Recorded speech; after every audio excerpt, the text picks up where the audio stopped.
Welcome back, thinkers and seekers. This is LordPercy, and today we continue our journey into the Dopamine Detox, TM, by Chibatamari Siu.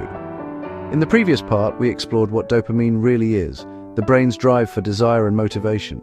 But now it's time to face the uncomfortable truth, the problem, the dopamine problem that's hijacked our modern minds, the one that keeps us addicted, distracted, and detached from real life.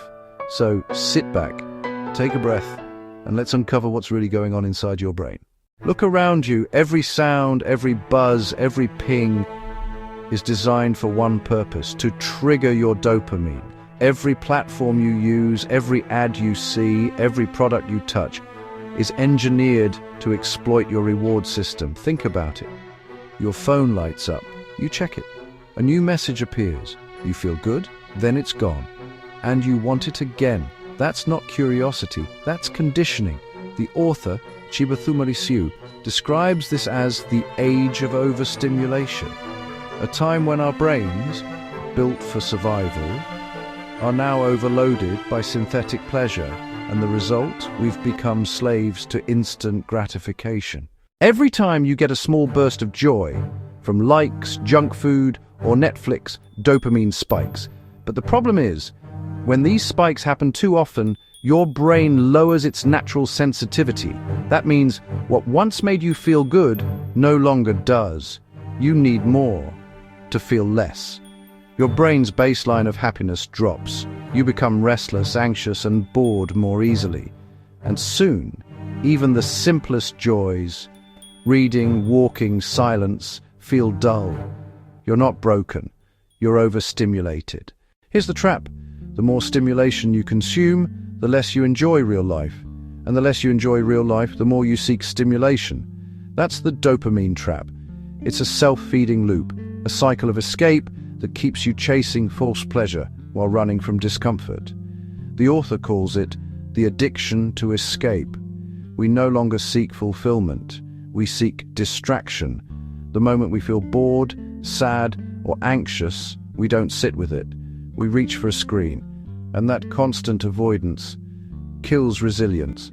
We've lost the ability to be still.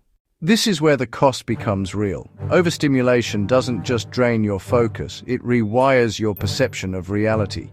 Your brain begins to believe that only high dopamine experiences are worth your time. So work, study, and discipline feel painful. Focus feels impossible. You start to crave ease, not effort, shortcuts, not mastery, comfort, not growth. And slowly, you begin to lose your drive, your creativity, your purpose. This, CO says, is the hidden epidemic of our time, the dopamine disease of the modern mind. Now here's something crucial.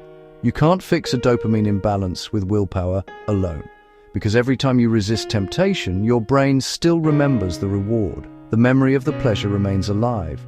That's why you quit your phone for a day, only to check it just for a minute the next morning. It's not weakness, it's neurology. The brain is wired to seek the highest, easiest source of dopamine. If you don't consciously reset that wiring, you'll keep falling back into the same habits. And that's the real problem. We're not addicted to things. We're addicted to how they make us feel. Most of us believe we're in control. We say, I can stop any time. But can we? The moment you wake up and check your phone before saying good morning, the moment you eat not because you're hungry but because you're bored, dopamine is in control. It's subtle, it's invisible, but it owns your attention. And attention, my friend, is the currency of life. You can always make more money, but you'll never make more focus. Once lost, it's gone.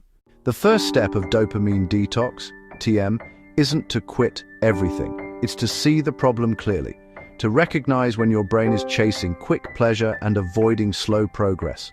Because awareness is the beginning of control. You can't master what you don't understand. Chibatamari Siu writes, dopamine isn't your enemy, it's your reflection. And when you understand that reflection, you can finally decide who's running your life, you or your impulses. In the next episode, we'll explore part 3, the detox itself. How to reset your dopamine levels, rebuild focus, and rediscover real joy. Until then, Take a moment to be still. Don't scroll, don't escape. Just breathe. Because the strongest mind isn't the one that chases pleasure. It's the one that can sit quietly without it. This is LordPercy, and you're watching Dopamine Detox to meet the series. Stay aware, stay powerful.